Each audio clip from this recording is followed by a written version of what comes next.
మరొకసారి దేవుని బిడ్డలందరికీ యేసయ్య నామములో వందనాలు. అలాగే దేవుడికి మహిమ కలుగును గాక. హల్లెలూయా. దేవుని స్తోత్రాలు. మరి ఇశ్రాయేలు ప్రజల్ని హల్లెలూయా దేవుని మహిమ కలుగును గాక. దేవుడు ఎన్నో ఆశ్చర్యకార్యాలు చేసి వాళ్ళని ఎడారి ఆ యొక్క ఎర్ర సముద్రం నుంచి బయట తీసుకొచ్చాడా లేదా? ఈ బ్యానర్ పెడతారా లేదా మీరు ఒకసారి? హల్లెలూయా దేవుని మహిమ కలుగును గాక. హల్లెలూయా.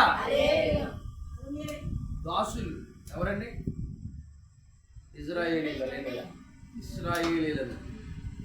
ఇశ్రాయేలీలు దేవుడు ఫరో నుంచి ఎన్ని అద్భుతాలు చేశాడు లేదండి? దేవుని మహిమ కలుగును గాక. హల్లెలూయా. 10 అద్భుతాలు చేశాడు దేవుడు. మోసేని పంపించాడు. వారి కన్నీరు చూసాడంట, వాళ్ళ ముళ్ళు చూసాడంట. హల్లెలూయా. మోసే వెళ్ళాడు. ఏమైందంటే నీరు అంటండి రక్తం అయిపోయిందంట. చేపలన్నీ పులిపోయి చచ్చిపోయి. హల్లెలూయా. అది అద్భుతాలు చేశాడు దేవుడు. ఐగుప్తు నుంచి ఇశ్రాయేలు నడిపించేటప్పుడు ఫరోకి చుక్కలు చూపించాడు. హల్లెలూయా. అగ్ని వడగండ్లు కురిపించాడండి. ధూళి పంపిస్తే పేలైపోయినా అందరిలో పేలే. హల్లెలూయా. ఇశ్రాయేలు నడిపించడానికంట కప్పలు పంపించాడంట. కప్పలు మంచాలు ఎక్కేసేయండి. తొలిసూరు కుమారుడిని తీసుకున్నాడు. హల్లెలూయా. ఐగుప్తులు తొలిసూరు పిల్లలు తీసుకున్నారు లేదా? ఆ పస్కా పశువును వధించే వాళ్ళు ఏం చేసేవారు? ఇశ్రాయేలీల గుమ్మాలకి నిలువుకమ్మకి అడ్డకమ్మకి పెడితే ఇశ్రాయేలీలకు రక్షణ. ఆ ప్రథమ కుమారుని ఏం చేసేది కాదు. ఐగుప్తులో రాజుల కుమారులు సహా అందరూ చనిపోయారు. ఇలాంటివన్నీ గొప్ప కార్యాలు చేసి మిడతలు పంపించి వాళ్ళ దేశంలో పచ్చగొండ అంతా తినేశారు. హల్లెలూయా. ఇన్ని అద్భుతాలు చేసి ఎడారి పాయలు చేసి అక్కడ ఎర్ర సముద్రాన్ని పాయలు చేసి దేవుడు 6 నెలల్లో ప్రజలు తీసుకొస్తే ఇంకా ఇశ్రాయేలీలు ఈ అద్భుతాన్ని చూసి హల్లెలూయా స్తుతి మహిమ ఎల్లప్పుడు దేవునికి చెదము, అలా సైన్యములకు అధిపతి అయిన ఆ దేవుని స్తుతించెదము. హల్లెలూయా. అలసంద్రమును దాటించిన ఆ యెహోవాను స్తుతించెదము. హల్లెలూయా. ఏంటండి మోసే గారు వాళ్ళ అక్క? హల్లెలూయా. అక్కడ ఉన్న ప్రజలందరూ ఒక పాట అందుకున్నారు, స్తోత్రం అన్నారు, హల్లెలూయా అన్నారు. హల్లెలూయా. అక్కడి నుంచి అంటే కొంచెం దూరం వచ్చిన తర్వాత మారా అనే ప్రాంతానికి వచ్చారంట. అక్కడ నీళ్లు చేదుగా ఉన్నాయంట. అబ్బే మళ్ళీ నీళ్ళు అన్ని అద్భుతాలు చేశాడా? ఈ మారా అనే ప్రాంతం వద్దులకు నీళ్లు చేదుగా ఉన్నాయంట. వెంటనే అన్నారంటే ఏమన్నా తెలుసా? ఐగుప్తుల్లో మమ్మల్ని వదిలేకపోతే ఇక్కడ తీసుకొచ్చేది అన్నారు. హల్లెలూయా. వెంటనే మర్చిపోతారు వాళ్ళు. మరి ఏంటంటే మర్చిపోయే బుద్ధి, మతిమరుపు. ఎంత భయంకరమైన మనస్తత్వం అంటే ఏంటి? ఎర్ర సముద్రం పాయలయ్యి 6 నెలలు నడిచొచ్చు.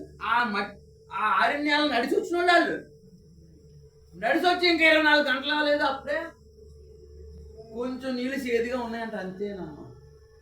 హల్లెలూయా. అంతే మేము ఉన్నాం ఇక్కడ అన్నారంట. హల్లెలూయా. అప్పుడు మోసే మళ్ళీ అయ్యా ప్రజలు ఎలా తయారయ్యారు నాయన అంటే మళ్ళీ ప్రార్థన చేస్తే ఓ చెట్టు కనపడిందంట. ఆ చెట్టు తీసుకుని వెళ్ళి నీళ్ళు ఏమన్నాడంట.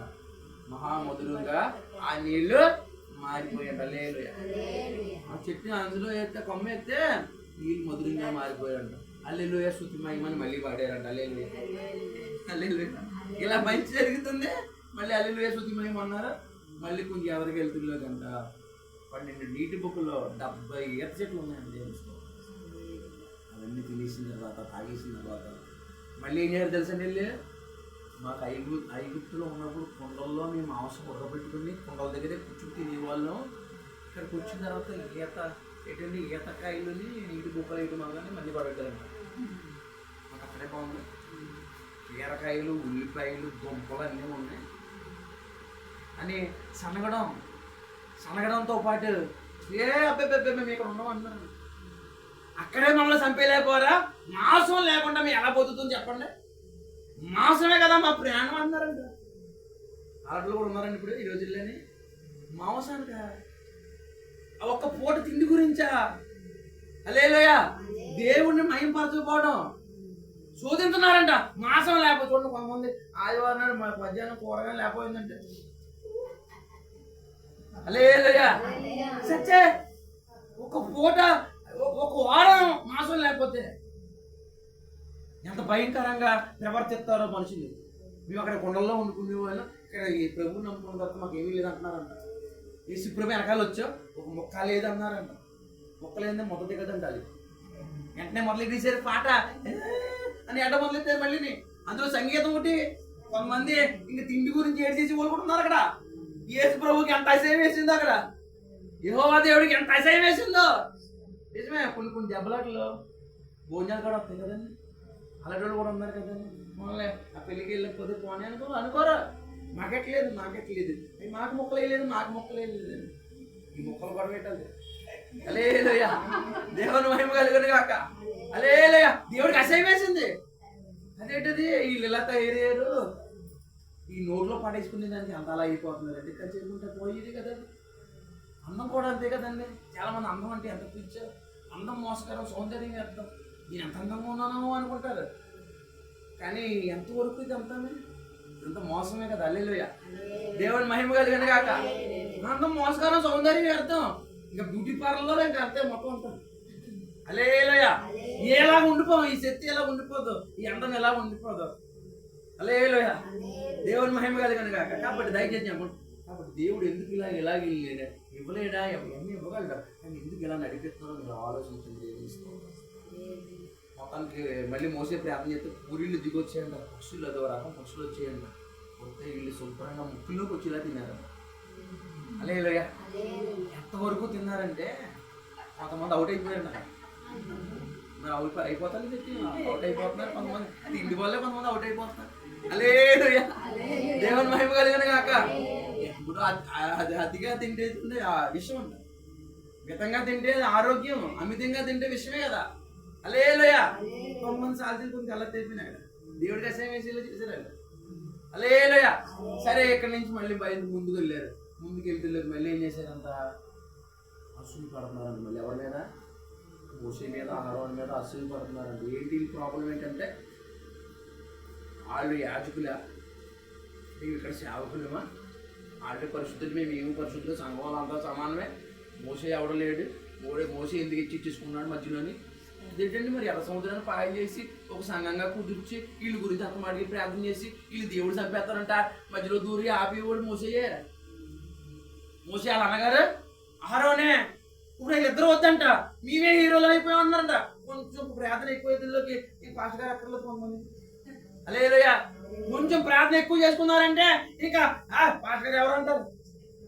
అలా చేశారండి. ఎలా చేతుల్లోకి అలాంటి వాళ్ళందరూ భూమిని నెరవేర్చి రెండు మామూలుగా సావలేదంట, భూకంపం వచ్చి అందులో పోయారంట. హల్లెలూయా. దేవుడికి, దైవ సేవకుడికి వ్యతిరేకంగా మాట్లాడిన వాళ్ళు అందరూ మామూలు సాగు చావలేదంట. ఈ 250 మంది ఎదురు తిరిగారంట. వాళ్ళందరికీ యెహోవా అగ్ని వచ్చి కాల్చేసిందంట. వాళ్ళు కూడా ఎదురు. ఈ ప్రజలంట, ఈ మధ్యలో ఉన్నారు కదా ప్రజలు, అటు ఇటు మాట్లాడి ప్రజలు ఆ భూమిలో దిగిపోయి చచ్చిపోయారు కదా, దేవుడి సేవకుడికి వ్యతిరేకంగా వచ్చి వీరు ప్రజలందరినీ చంపేశారని మొదలెట్టారంట. పారిపోయినట్టు కుదురంగా ఉండాలమ్మా. వీళ్ళందరూ చచ్చిపోతుంటే పారిపోయారు. పారిపోయిన భయంగా ఉన్నవాళ్ళు భయంగా ఉండాలా. భయపడకుండా మళ్ళీ ఏం చేస్తున్నారంట, మళ్ళీ మోసేన అహరోని మీరే దేవుడు ప్రజలను చంపేశారన్నారంట. అందులోకి మళ్ళీ తెగులు వచ్చింది. మళ్ళీ తెగులు వచ్చి చాలా మంది రాలిపోతుంటే అప్పుడు అహరోను వెళ్ళి దూపం వేసి మనుషులకి, నన్ను చచ్చిపోయే వాళ్ళకి మధ్యలో ఉండి మళ్ళీ దూపం వేసి అప్పుడు మనుషులు రక్షించుకున్నారు. దైవ సేవకుడు ఉండాలి, దైవ సేవకుడిని కనపరచాలి. ఆయన మీ కొరకు ప్రార్థన, ఆర్నెస్లో మీ గురించి ప్రార్థన చేసేవాడు దైవ సేవకుడే. హల్లెలూయా. దేవుడు ఏర్పాటు చేసుకున్నాడు, దేవుడు ప్రతిష్ఠ చేశాడు. ఆయన ఎలా తొడిగి వెళ్తారు మీరు? హల్లెలూయా. ఆయన కనపరచవలసింది పోయి కించపరచడం చాలా పాపం. దానివల్లే కదా భూమి నెరవేర్చి మరీ తీసుకెళ్ళిపోయింది, నోరు తెచ్చి అడ్డిపోయింది. వ్యతిరేకంగా 250 మంది వ్యతిరేకం తిరిగారు సంఘంలో. వాళ్ళందరూ కాలిపోయారు. తప్పుడు అటు ఇటు మాట్లాడిన వాళ్ళు ఏమయ్యారు? హల్లెలూయా. వాళ్ళు కూడా తెగులు వచ్చేసింది. దయచేసి జ్ఞాపకం చేసుకో.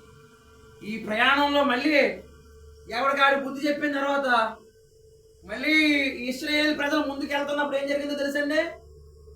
మోషే అంట సీనాయి పర్వతం మీదకి వెళ్ళి దేవుడితోటి 10 ఆజ్ఞలు రాయించుకుంటాడంట. హల్లెలూయా. దేవుడు 10 ఆజ్ఞలు రాస్తున్నాడంట.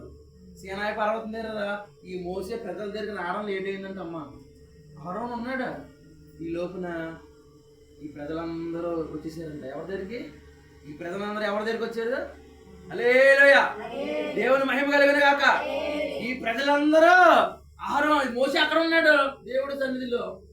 అహరోను దగ్గరికి వచ్చి ఇక ఇస్తరే అక్కడ ఐగుప్తులు ఏమి ఇచ్చారంట? ముక్కులకి చివరికి బంగారం ఇచ్చారంట. వెళ్ళిపోయేటప్పుడు వెళ్ళి బాగానే పోతున్నారని. ఎందుకంటే అక్కడ ఉంటే వాళ్ళకి హీరో చేస్తుందని పంపించేసారు. సంతోషంగా పంపించేసారు బంగారం ఇచ్చి. ఆ బంగారం ముక్కుల్లో చెవుల్లో తెచ్చి మమ్మల్ని ఎర్ర సముద్రాన్ని పాయలు చేసిన దేవుడు దూడ ఏంటండి. ఆ దూడను తయారు చేయమని పెట్టారంట. అవి బాబాయ్ చెయ్యకపోతే సంకర్తనలో ఉన్నాయి. మోసేకి ఏం చెప్పిన ఈ లోపల నానా రకాలుగా అయిపోతుంది. నేను ఉండాలి, కనీసం సాక్ష్యం చెప్పడానికన్నా ఉండాలని చెప్పేసి ఒక పొగరతో ఒక ఆకారం చేసి అందులో బంగారం కరిగించిపోతే దూడ అయిందంట. హల్లెలూయా. ఇప్పుడు ఈ దూడ కట్టుకొని బలిపీఠం కట్టి దీనికి బలి అర్పించి మనుషులు తాగడానికి తినడానికి హల్లెలూయా ఇంకా లెగిసి విడిగా తాగుతూ తింటూ విడిగా అసహాయంగా ప్రవర్తిస్తున్నారు, అపవిత్రంగా ప్రవర్తిస్తున్నారు. ఒక దూడను చేసుకొని మమ్మల్ని ఐగుప్తుల్లో విడిపించింది ఈ దూడే అన్నారంట. ఎంత బాగుందో చూడండి. తమ మహిమాస్పదమైన కృపా బాహుళ్యం చేత, ఒక చాచిన చేతుల చేత, బలమైన హస్తంతో దేవుడు వాళ్ళందరినీ బయటికి తీసుకొస్తే ఒక దూడ చేసుకుని ఆ దూడ మమ్మల్ని రక్షించింది అన్నారంట. హల్లెలూయా. ఏమన్నా బాగుందని పద్ధతి? దేవుడు నీగో నువ్వు తీసుకొచ్చిన ప్రజలు అక్కడ చూసండి. దేవుడు నువ్వు తీసుకొచ్చిన ప్రజలు చెడిపోయి ఉన్నారు. ఏంటండి? నువ్వు తీసుకొచ్చిన ప్రజలు చెడిపోయి ఉన్నారు. మోసే ఒక్క క్షణంలో వాళ్ళందరినీ కాల్ చేస్తాను, నీ నుంచి మళ్ళీ మళ్ళీ పుట్టిస్తాను జనాన్ని అన్నాడంట. హల్లెలూయా. అయ్యా నువ్వు ఆకాశ నక్షత్రాలాగా అబ్రహాం సంతానం ఆశీర్వదించి ప్రాణాన్ని ఇస్తానన్నావు. ప్రభువాన్ని చంపేస్తే కొండల్లో తీసుకెళ్ళి చంపేసి వాడిని మళ్ళీ అన్యులు అందరూ అనుకుంటారు. ప్రభువాని మధ్యలో ఉండి మళ్ళీ ప్రార్థన చేయాలంటే మోసే. హల్లెలూయా. మోసేకి ఇంకా చాలా పాపం వచ్చింది. అంత ప్రార్థన చేసి బయటకు వచ్చిన తర్వాత మోసే ఏం చేయాలి తెలుసా? హల్లెలూయా. సహోదరుడిని పొరుగువాడిని ఏం చూడొద్దు, వేసిపడే మనం. ఆ రోజు 3,000 మంది చచ్చిపోయింది. ఇదంతా ఎడారి ప్రయాణంలోనే ఇదంతా జరుగుతుంది. హల్లెలూయా. సూయి పట్టడం, దేవుని శోధించడం, సన్నగడం. హల్లెలూయా. ఇంకా ఏంటంటే ఒక దూడం చేసుకోవడం, దూడ బొమ్మ చేసుకుని అది దేవుడు అన్నాం. నేను మాట్లాడితే మీకు అర్థమవుతుంది కదా. నేను ఒకవేళ కొరియా భాష మాట్లాడితే మీకు అర్థమవుతుందా? తెలుగు మనకు అదొక భాష దేవుడు ఇచ్చాడు కాబట్టి, మీకు చెవులు ఉన్నాయి కాబట్టి నేను నోరుతో మాట్లాడుతుంటే మీకు వినపడుతుంది కాబట్టి మీకు అర్థమవుతుంది. ఈ నోరుని మనకి ఈ చెవులని చూసే కళ్ళని అర్థం చేసుకునే మనసు ఇచ్చిన దేవుడు ఎంత తెలివైనడు చెప్పండి. హల్లెలూయా. ఆయన్ని ఒక దూడలా మార్చేస్తారు వీళ్ళు. హల్లెలూయా. ఎవడ కానీ ఆవు గొద్దనికలకి వెళ్ళి దండం పెట్టండి. హల్లెలూయా. హల్లెలూయా. ఏంటండి చూస్తున్నారా? హల్లెలూయా. నిజమే. అప్పుడు దయచేసి జ్ఞాపకం చేసుకో. జీవం గల దేవుడు యేసు ప్రభు. హల్లెలూయా. పరిశుద్ధుడు, దేవుని మహిమ కలిగి యేసు ప్రభు జీవం గల దేవుడు, మహాపరిశుద్ధుడు. హల్లెలూయా. ఇంక ఈ లోపున మళ్ళీ ఎలా బయలుదేరి అవుతుంటే నీళ్ళు లేవంట. వదిలింది మళ్ళీ మా దేవుడు వస్తాడు, మేఘారుడు వస్తాడు, నమ్మిన ప్రజలను విడిచిపెట్టాడు. నమ్మదగిన వాడు, బలవంతుడు, శక్తివంతుడు అని ఏమన్నా ఉండాలా లేదా? నీళ్ళు లేవు, మమ్మల్ని అక్కడే చంపేలేకపోరా ఐగుప్తులో, ఇక్కడ తీసుకొచ్చారని మళ్ళీ దెబ్బలాట. ఒకరోజు అన్నం పెట్టకపోతే మొగుడే ఇంకా మంచోడు అవడండి. లేదు ఇంకంతే. దానికి ఇది అవిశ్వాసం లేదు. అంటే నిజంగా మనసు కలిసి నడుస్తలేదు, బలవంతంగా కాపురం చేసిన వాళ్ళు ఇలాగే ఉంటుంది. లేదయ్యా, నిజంగా మనసు కలిసి చేసిన వాళ్ళు ఆడు అన్నం పెట్టకపోయినా ఏం పెట్టకపోయినా నా భర్త ఎప్పుడు కూడా పెడతారు, మంచోడు అనే ఉంటుంది. లేదు భర్త మీద ప్రేమ లేదు, బలవంతపు కాపురం ఇది. లేదయ్యా, దేవుని మహిమ కలిగిన ఇలాగ ఈ భక్తి ఇలాగ ఉంది, ఇది బలవంత భక్తిలా ఉంది. కానీ ప్రేమతో నడిచేవాడు, ఆయన ఎదిగి నడిచేవాడు ఎవడో లేడు. హల్లెలూయా. ఈ లోపు నీళ్ళే కదండి, మళ్ళీ మనవాళ్ళు మళ్ళీ మొదలెట్టేసారు. మళ్ళీ శోధించడం మళ్ళీ మొదలెట్టేస్తే అప్పుడు దేవుడికి మళ్ళీ మోసే ప్రార్థన చేస్తే, నువ్వు ఎర్ర సముద్రాన్ని కొట్టిన కర్ర ఉంది కదా, కర్ర ఎట్టుకుని బయలుదేరి బండ మీద నిలబడతాను, ఈ బండ మీద. హల్లెలూయా. ఒక బండ మీద నిలబడి ఉంటా నేను. ఆ బండను నువ్వు కొట్టు, నేను ఆ బండ నుంచి నీళ్ళే వస్తున్నాను. హల్లెలూయా. జీవజలాలు ఇస్తున్నాను. హల్లెలూయా. దేవుని మహిమ కలిగింది. హల్లెలూయా. దేవుని మహిమ కలిగిన గాక. మా ఫ్రెండ్ ఒక పాట పాడతాను. ఆ పాట ఏంటో తెలిసింది. దేవుని స్తోత్రం. హల్లెలూయా. ఆకలైన వేళ అన్నమతడు తెలుసుకో, చీకటి పడు వేళ దీపమతడు తెలుసుకో. హల్లెలూయా. ఆకలి వేస్తే నీకు అన్నం అవుతాడు. హల్లెలూయా. చీకటి అయితే దీపం అవుతాడు. హల్లెలూయా. నీకు దాహం అయితే నీరు అవుతాడు. హల్లెలూయా. చీకట్లో ఎలుగవుతాడు. నువ్వు ఆయన్ని పట్టుకొని ఉండకుండా నా డబ్బు, నా బంగారం, నా పేరు, నా ఇల్లు, నా వాకలే నేను అని తిరుగుతావేంటి? ఆ బండ ఈ క్రీస్తే కదా. ఆ బండ క్రీస్తు, ఆ క్రీస్తు నుంచి అన్నీ వస్తాయి. క్రీస్తు లేకుండా ఏదైనా ఉందా సృష్టి అంతా? యేసుప్రభు సరిపడా మన జీవితానికి? యేసుప్రభు సరిపడాని అన్నిటికీ జవాబు యేసుప్రభు అనుకుంటాం కదా. ఒక అవమానం వచ్చింది, ప్రభువే ఆ అవమానంలో చిరికెత్తాడు. ఒక అక్కర వచ్చింది, ఒక కరువు వచ్చింది, ఒక ఇబ్బంది వచ్చింది, ఒక శ్రమ వచ్చింది, ఒక శోధన వచ్చింది, ఒక రోగం వచ్చింది. ఏదేమైనా నా ప్రభు చాలదా? మనకి యేసు ప్రభు చాలదా? దూడ కావాల్సి వచ్చిందా? హల్లెలూయా. మాంసం కావాల్సి వచ్చిందా? డబ్బు కావాల్సి వచ్చిందా? హల్లెలూయా. యేసుక్రీస్తు కంటే ఏదన్నా ఇంకొకటి ఎక్కువగా మనం పూజిస్తే అది విగ్రహమే. కొంచెం నిద్ర నిద్ర పడుకోవడం మొదలెడి ఈ కాళ్ళకి ఇంకా ప్రార్థన అయిపోతుంది. నిద్ర మాత్రం దేవుడు. దేవుని మహిమ కలిగిన గాక. హల్లెలూయా. హల్లెలూయా. కాబట్టి హల్లెలూయా. దప్పుకున్న వాడికి నీరు, ఆకలేసే వాడికి అన్నం. హల్లెలూయా. దేవుని స్తోత్రం. ఇవ్వగల దేవుడు యేసు ప్రభు. హల్లెలూయా. హల్లెలూయా. దేవుని మహిమ కలిగిన గాక. హల్లెలూయా. హల్లెలూయా. సర్వస్వం ఆయనలోనే ఉంది. మనం ఆయన వదులుకుంటున్నాం, లోకం వెనకాల పరిగెడు క్షణికమైన సుఖాల కోసం. హల్లెలూయా. హల్లెలూయా. దేవుడు స్తోత్రం. మనం దేవుడు ఆజ్ఞలు బట్టి నడిస్తే కనుక, హల్లెలూయా, దేవుని మార్గాల్లో నడిస్తే కనుక మన కౌగిట్లో పడుకున్న భార్య అయినా చెల్లిగా కనపడుతుంది కనుక దేవుని స్తోత్రం. హల్లెలూయా. మన పక్కన కూర్చొని ఏ అమ్మాయి అయినా కూతుర్లా కనపడుతుంది. హల్లెలూయా. అంత పరిశుద్ధుడు యేసు ప్రభు. హల్లెలూయా. ఆయనతో నడిస్తే ఆయనతో సంబంధమైనటువంటి ఆశలకి మన కళ్ళు కానీ, మన శరీరం కానీ, ఈ లోకంలో మన తలంపులు కానీ, ఆలోచనలు కానీ ఉండవండి. ఆయనతో నడుస్తుంటే మన శరీరం కలిసి చచ్చిపోతాయి, మన ఆత్మ విరబోస్తుంది. హల్లెలూయా. హల్లెలూయా. ఆ పవిత్రత, ఆ పరిశుద్ధత. హల్లెలూయా. ఎంత పరిశుద్ధులండి. ఆ పరిశుద్ధత అంతా మన మీద దిగొచ్చేది. హల్లెలూయా. ఆ దైవత్వం అంతా దిగొచ్చేది మన మీద. హల్లెలూయా. అపవిత్రత అంతా పోతుంది, విచ్చలవిడితనం పోతుంది. హల్లెలూయా. నేను ఇలా ఆరాధన అయినా అంటున్నానండి. నేను చిన్నతనంలో 15వ సంవత్సరంలో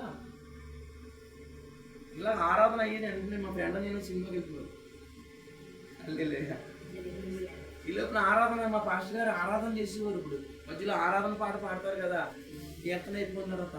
ఇంకోసారి టైం కుదరదు నేను చెప్పట్లేదు, కానీ అలా చేసేటప్పుడు మీ ఇద్దరు బయటకు వచ్చేసి పడిమాల వయసాలని చెప్పుకునేవారు మా ఫ్రెండ్ నేను. హల్లెలూయా. ఇప్పుడు రోజుకి ఒక ఆదివారం 5 ఆరాధనలు, 5 ఆరాధనలు. ఇంకొక ఆరాధన ఉంటే బాగుంది, ఎవరికన్నా అర్థం చేసి ఇంకొక ఆరాధన, ఇంకొక చర్చు, ఇంకొక ఊరు వెళ్ళిపోవాలా. హల్లెలూయా. ఇంకా ఎంతకాలం బ్రతికితే క్రీస్తు కొరకు బ్రతకాలి. హల్లెలూయా. తిండి కోసం, డబ్బు కోసం, పేరు కోసం, ఇల్లు కోసం, వాకిళ్ళు కోసం, బంగారం కోసం కాదు. హల్లెలూయా. నా కొరకు ప్రాణం పెట్టిన నా యేసయ్య కోసం బ్రతకాలి. హల్లెలూయా. నన్ను ప్రేమించిన నా యేసయ్య కోసం బ్రతకాలి. హల్లెలూయా. హల్లెలూయా.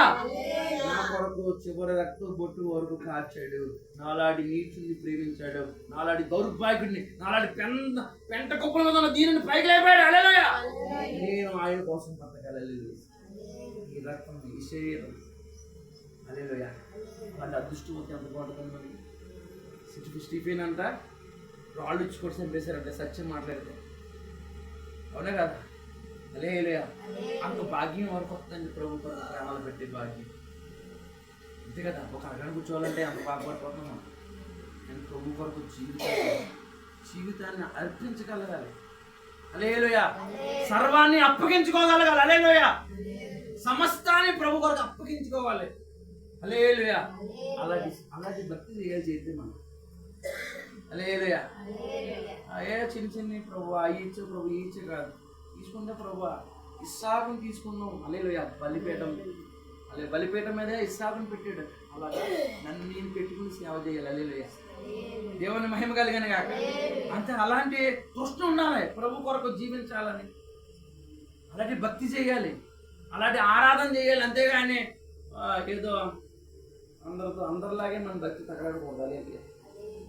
నామకార్థంగా ఉండకూడదు మన భక్తి. ఊరికి వెళ్ళడం, మొత్తం వెళ్ళిపోవడం, వచ్చేస్తాం. అది కాదు. దేవుని కొరకు ఏదైనా గొప్ప కార్యం చేయాలి. ఈ బతుకున్న లోపల. హల్లెలూయా. బ్రతికుండగానే ఏదైనా గొప్ప కార్యం ప్రభు కొరకు చేయాలి. హల్లెలూయా. దేవుడిని మహిమ కలిగిన దేవుడు మమ్మల్ని ఆశీర్వదించుకున్నాడు. Praise lord.